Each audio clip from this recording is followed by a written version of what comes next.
Bom dia, pessoal, aqui mais uma vez a TS Automação.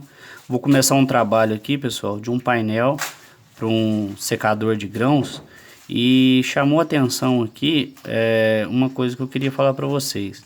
Na minha região aqui, pessoal, existe muito a tensão bifásica 220 fase neutra. Chamar a atenção para vocês que existe a questão da tensão de linha e da tensão de fase.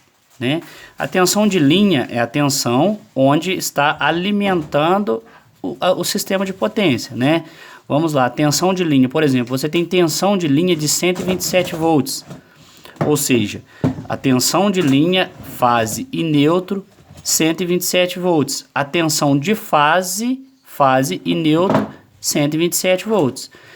Também você tem tensão de linha 220 volts, onde a tensão de fase é fase 220 volts, fase e neutro 127 volts. Também temos a tensão entre fase e fase 380.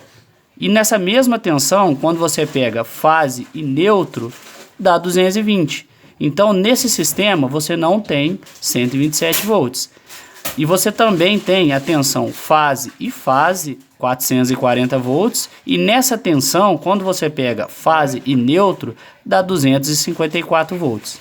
Ok, pessoal? Então, obedecendo essas questões de tensão de linha e tensão de fase, a gente tem essas tensões que a gente trabalha no sistema elétrico de potência aqui.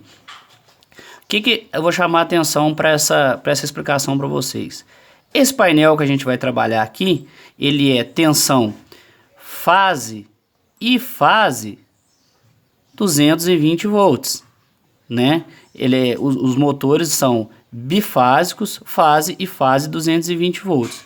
E a gente vai usar o disjuntor de proteção, no caso não é trifásico, ok? É um disjuntor de proteção bifásico, porém o contator, que é o K1, e o relé, que é o relé de proteção 1, é trifásico, ok? Então, como que a gente faz para fazer essa ligação, onde o relé, que é bimetálico, precisa ver a diferença de potencial no contato bimetálico dele, para que ele atue?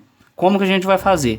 A gente vai chegar com fase 1, ou seja, fase R e fase S no disjuntor, passando essa fase para o primeiro contato de potência do contator, chegando no segundo contato de potência do contator, passando para o relé.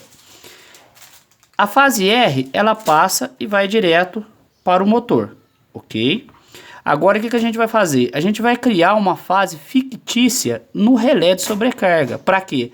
Para que tenha corrente em todos os contatos do relé, para que ele atue na sobrecarga. Caso contrário, ele pode não atuar. O que a gente vai fazer? A gente sai do contato de potência central do relé e do contator e volta aqui no terceiro, ok? E pega a saída daqui e leva no motor. Agora, o que aconteceu? A fase 1 passou direto, a fase 2 passou aqui, voltou lá no contator, veio aqui e passou aqui. Então, o que acontece? Você tem corrente em todos os contatos do relé bimetálico. Tá ok, pessoal? Isso aqui é muito importante, porque eu já vi gente montar chegando de um lado e passando do outro. Aí o que acontece com o relé? Ele não entra em sobrecarga. Por quê? Porque ele não está lendo corrente em todos os contatos bimetálicos dele.